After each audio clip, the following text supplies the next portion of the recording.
presentation from Mamata Machinery Private Limited, Mr. Rajesh Sonar. Rajesh, please.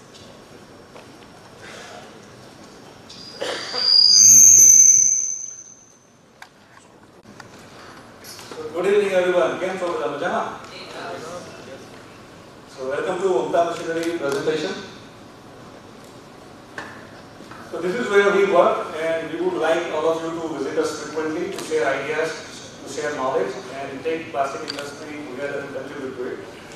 Now, it's really nice to see that perception is changing. After COVID perception, things will not go well. It is nice to see that reality is different, that yes, we are able to greet and meet each other. So that is something very nice and very positive happening. But sometimes perceptions and reality is the gap of so you can see a gap. Right? And this is the gap where we try to overcome business challenges. So sometimes those decisions also can go wrong. Right? But we have to see that how we can make those decisions better for plastic industry growth. Right? So what is the reality here is that why plastic is good for the environment. I think most of the time what we talk about is why plastic is not good, and we try to keep on fighting that, right, as an industry. But I think nobody asked this question that why plastic is good, right? And that's a difference between reality and perception. So what is perception? Perception is this. This is what we see every time. But what is reality? Reality is this, right? Because we save so much of water when you process otherwise, different articles which are used for packaging or any other applications. We save a lot of energy, we employ so many people, right? And our industry is very new comparatively compared to rest of the industry who are working for decades, right? So we also provide a lot of employment. So this is basically a difference. And what is the answer? What is the gap between perception and reality? So what is the answer? I think everybody knows the answer. Everybody keeps on talking about it. So answer is, it's recycling, right? Now recycling, when we talk about, first thing what comes to our mind is, yes, some pickers are picking bags, some pickers are grinding some injection molded articles, try and use into applications which sometimes are not really usable or sometimes not really worth to talk about. It doesn't generate maybe a business value also sometimes, right? And that's the reason why not many people are interested to scale it up. Right? And since we are not able to scale it up, I think we struggle as an industry to convince those perceptions and bring it to reality. Right? So this is where we are today. So is recycling an answer? Yes, it is an answer. But is recycling is only a processing, reprocessing? It's not only a reprocessing. It's using those recycled materials into a different application which can add value to basically to the consumer. This is what we have to talk about. So what is recycling? So it is basically use less, right? So use lesser material, as much as lesser, so that nobody can compete with our solutions, right? And we can go further. So there is no answer, right? For example, today we feel that for several products there is no answer to China. That's why we are, trying to support them also, even though some few things are not really nice. Similarly, reusability. So how to reuse those things and still get value out of those recycling. Minimize wastage. That is going to really add, the value to value proposition also. Use recyclable films. So when you want to reprocess also, your structure should be recyclable. Then only you can reuse also. Then only you can reprocess. Right? So we have to really go into more deeper thinking that how these things can be really done. Higher productivity. Right? So if you produce something with a better productivity, your cost is going to go down. Right? Similarly, higher profitability. Right? So that is going to generate more profitability. So we can also be able to invest more and more money into making new products, doing more R&D, and try and see that how we can help industry to really grow further. Right? So all these things, if we put together, it is not only basically recycling. It's more of a sustainability. Right? So this is called as a sustainability, which is much more than reprocessing or recycling. Right? Now, as far as sustainability can be employed in a different segments in a different way for different products. Right? Since I represent Mamata, we are into mostly packaging kind of a segment as a company. So what we talk about is sustainable packaging. Right? Now, in order to achieve sustainable packaging, what needs to be done? So what is sustainable packaging? Is basically using films that can be recycled, right? But then how to do that? How you make those films which can be recycled very easily? Today we know that certain structures we are not able to recycle, and that's the reason why we are not able to also employ those structures into various applications, and we keep on producing those expensive materials, right? So how to do that?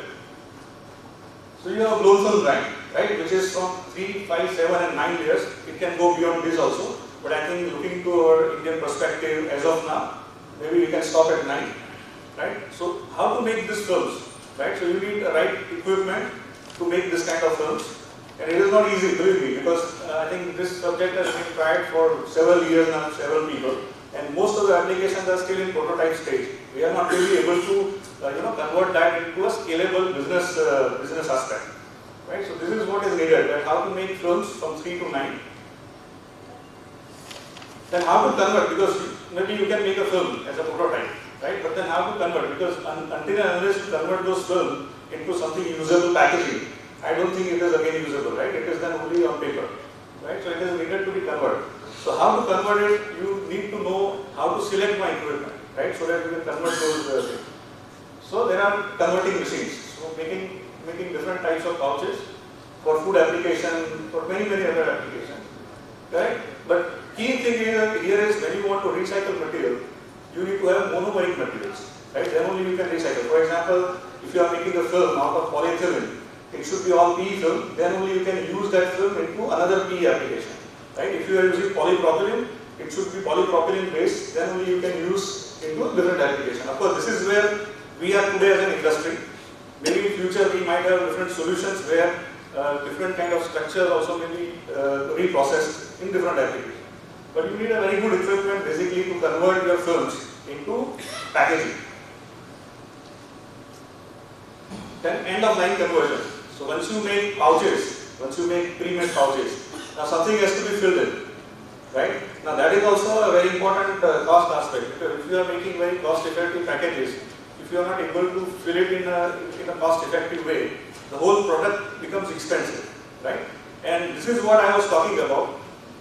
Whenever you produce something, I think we should leave no option, other options to enter, right? Then you can scale up, then you can grow, then you can invest more money into getting to the next scale, right? So how to do that? So there are equipments which are basically clean loop certified. For example, if you are packaging food, if you are packaging any pharma applications, right, you need to adhere to certain certifications, right? And those certifications should be achieved, and those conditions should be adhered by the machine, right? So this kind of machinery selection also becomes quite critical, right? So these three things when you combine together, making films, converting into pouches, and also going for end of line solutions. I think these three combined together, or a recyclable package, is going to give you a solution, right? So as a company, I am really proud to say, being a global leader, I think we have done substantial work in this area. This subject, now we are talking about that it is almost at our nose, So we have to really find a solution, otherwise this war is not going to end, correct? So we have done substantial work here. Way back in 2010, we already developed the solutions which can convert all PE films into packages, right? And those were also patented by some of the companies. So this went back all the way more than 11 years old success what we have done, right? So as an industry, I think we need to really take this forward further, right? So I invite everyone to our booth at Blast Asia. So thank you very much for doing exhibition, for giving this opportunity to take it to a next scale for us. So I invite you to visit us, interact with us if you are looking for anything which can contribute for recycling, which can contribute to the environment, which can contribute to the fight what we have been doing so far to basically support plastic activities and plastic business. We will be very happy to interact, provide solution, and maybe we can also work together on various solutions. It is not necessary that only if you are a processor we can talk about. Maybe I think we can talk as an industry stakeholder. For example, when I make this films, maybe I think printing machine has to print it, right, to make it beautiful, right? So there are challenges. I am sure that many companies have worked already on how to print it, but then after printing, they still need us to convert those into pouches, right? So I think we need to collaborate all these efforts to take this to the next level, right? So, ladies and gentlemen, I think it would be a very great pleasure for us and my colleague for you to receive at our booth and talk about different applications in this regard. Yeah, so we'll see you there. Thank you so much.